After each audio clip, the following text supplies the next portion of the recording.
yun guys, continue tayo sa ating ginagawa dito sa bahay nating kliyente. Bali, ito na, inuunti-unti ko ng kalas yung mga ibang circuiting dito sa lumang panel board. Ang ginagawa ko ay inuuna ko muna tanggal yung mga hindi ginagamit na mga load. Kagaya ng mga ito, lighting sa doon sa room. Then, yung mga aircon, yung mga outlet at water heater doon sa CR, hindi naman nila pa gagamitin yan. So unti-untiin kong iangat to. Tapos ito kasi yung mga to dumaan sa isang tubo, nandun yung main line, yung feeder line. Kaya to titrace ko to sa taas. Pag nakita ko to doon, puputulin ko na lang siguro doon, tapos hugutin ko dito pababa kasi mahirap na hugutin siguro pataas to dahil puno pa yung tubo. Mas maganda to pag naputol doon, hugutin ko dito, then doon na lang i-connect sa bagong pull box yun. So to mga aircon na to, yan, madali naman makita yan doon sa taas. At magkaiba din yung kulay ng wire nila. So yun, punta muna tayo sa kisame. So guys, dito tayo sa kisame at ito yung mukha ng existing nating mga layout. Yan. So yung mga kasi dito nila, ibang circuito, dinagdagan na yung load na kinabit ng mga electrician ay yan, no. So ginanito na lang nila yung home run. So dito nila pinadaan. Then so to tinanggal ko na to sa baba. So ataking ko na to. Yan. Yan. So yan dyan yung tagging natin. Itong mga nasa labas na to, tagging ko na to. Kasi tinanggal ko na yun doon kanina. Yan, unti-unti ko na dito yan ikambyo. Dito. Then, itong dalawang green, tinanggal ko na rin to doon sa baba. Medyo may kahirapan ito dahil sikip yan doon sa may butas sa baba. So, andali lang guys. Dali lang.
So ayan guys,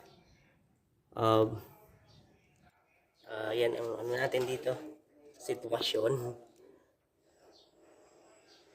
So hanapin ko yung sa aircon kung saan yun, kasi eto mayroon dito putol na. So tingnan ko kung ginagamit to, hindi.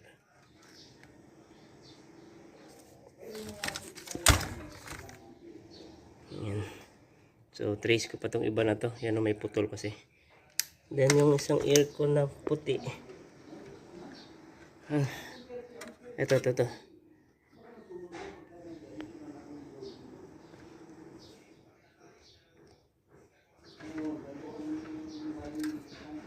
Okay. So yan, hanapin ko muna.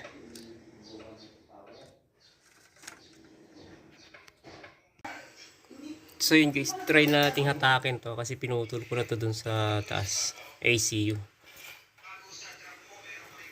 Mahahatak natin yan.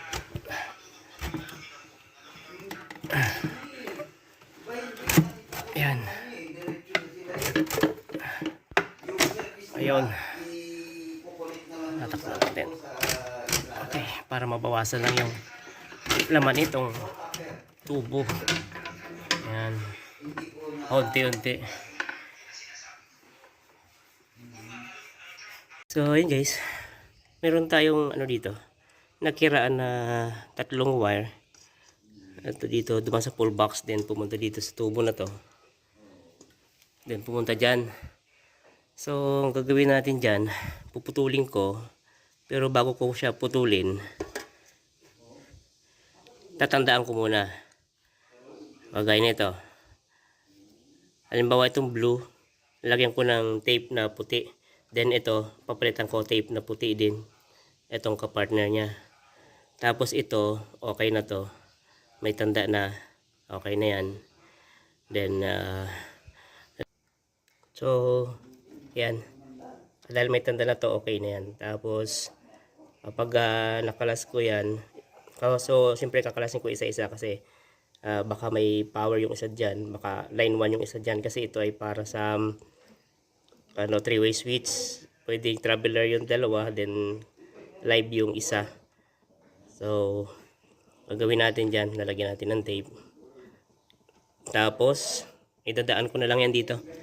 Kasi, ayan o, naging komplikado yung kanyang sitwasyon. Dumaan pa siya dyan, tapos bumalik doon. So, ito, ang gagawin ko, dito na lang yan. Itong tubo na to, didiretso ko yan, papunta doon, papasok ko doon sa junction box. Kasi ang ilalim nito, switch. Then, may ilaw sila dyan sa hallway. Then, may ka-three-way siya doon sa master's bedroom. So yan, ganun ang gagawin natin. And guys, unti-unti nating dililinis yung mga pipe or mga ano dito, mga dating layout. So yan, nagtanggal tayo ng ilang mga flexible para malinis ng kahit papano.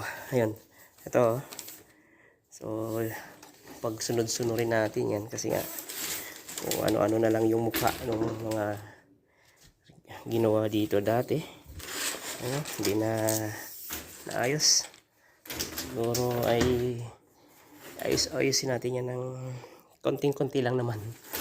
So, yan. Okay. Then, yan to. Kung umikot-ikot na yung mga ano nila. Yan o.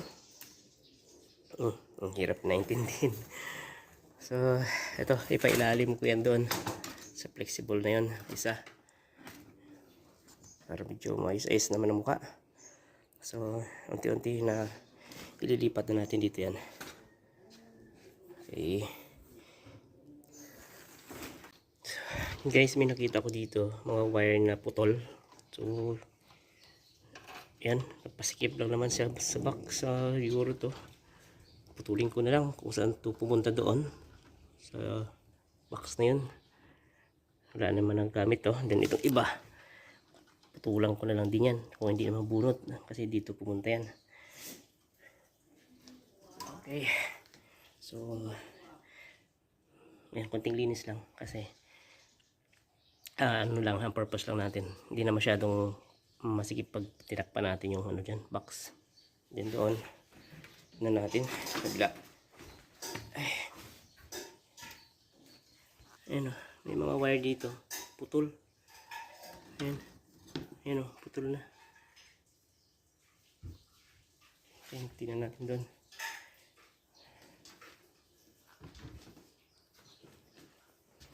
Ayan lang.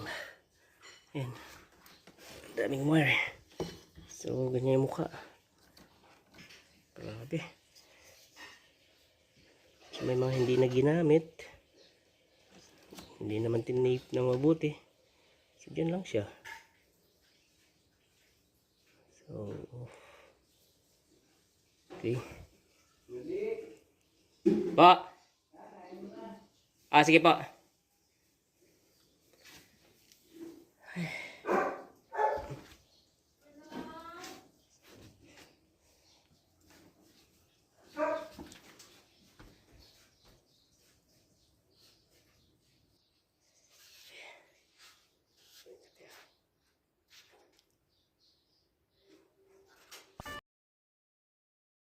Nabutasan na natin yung ating pull box. Bali 8 butas yan. Pang 8 yung 3/4. So nilagyan natin masking tape ang guide para pag nag-uwi tayo kitang kita. Yan, tanggalin na natin. So ready na yan para sa ating mga flexible, para mailatag ko na ng maayos yung mga wire dyan. So yan, konting linis-linis pa kasi may mga ano ng metal, may mga bubog. So ayun guys, so 1/2 ito yung gamit natin, flexible connector. So ito wala nang gamit na solvent. Pag nailagay yung flexible, iipitin yun niya lang kasi yan may lock yan. So papasok lang natin tong connector sa butas. Yan. So basic lang naman yan sa mga lead, pero sa mga baguhan ay pwede, sa iba na nagsisimula pa lang ay hindi pa nila alam yan. Okay, so ganyan lang guys. Then ito, lagay lang natin to para mai-trade siya. So ganun lang. Okay, so ganyan lang. Okay.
So ayun guys, yung isa na to ay para dito. So bali 7 pa lang pala to. Dapat meron pa tayong isa dito. Kasi meron pa tayong, ayan, ito meron pa isa. Ito, dalawa pa kasi ito eh. Yan, itong isa kasi dito yan. Ito isa yan dito sa pinakababa. Guys, nakapag-splice na tayo ng isang circuito, lightings ito. So try nating i-on yung ating ginawang temporary. Then on natin yung ating circuito na bago sa bagong panel board. Tara sa baba.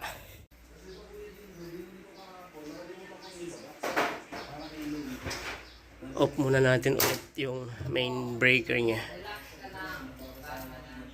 Yan. Off muna natin yung aircon na dalawa. Okay.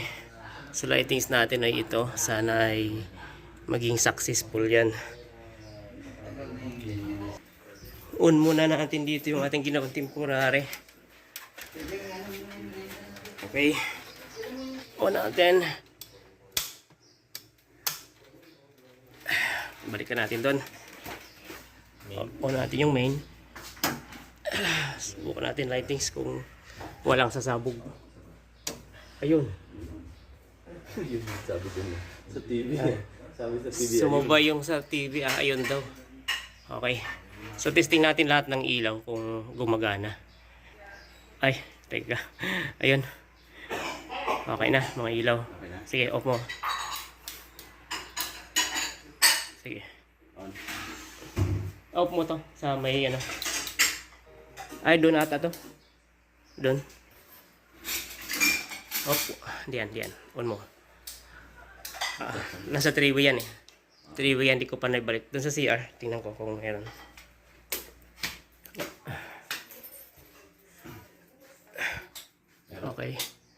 Okay. So, yung sa 3-way, hindi ko pa naibalik. So, balik ko muna yun. Akit ulit ako sa kisame. Guys, balik tayo dito. So, splice na natin yung iba. At para maging, ano na lang, natitira kasi natin doon ay 2 sirkito na lang. Ay, 3 pala. Okay, so, ito muna. So, yun guys, dito tayo sa pinakamahirap na portion na ating gagawin. Yung paghatak nitong feeder line, pabalik dito sa pull box. Kasi dadalhin ko dito yan. Then, itong main na feeder natin na bago, ito ko siya i-connect. So, live yan. Hindi natin pwedeng patayin dahil wala siyang circuit breaker doon sa labas. Wala siyang NEMA enclosure. So, ganito na lang gagawin natin dyan guys. Ito, gumawa ko nitong flexible, hiniwaan ko. Tapos, papasok ko dyan para magsilbing protection. Habang hinahata ko pa unti-unti pataas, itutulak ni Arman sa baba. Para hindi masyadong matigas sa hatakin. So, lagyan natin ito guys. Para ano, pag halimbawang napuwersa yung gilid, mayroong magsisilbing protection doon sa metal para ma-safe din tayo. Then doon, lagyan ko na rin yan doon. Yan, lagyan ko rin yan doon sa loob. So, unti-unti ko hatak yan. Then, kung kakayanin na hatakin papunta sa kabila, isa-isa lang ang gagawin ko. Hatak. Yan, so.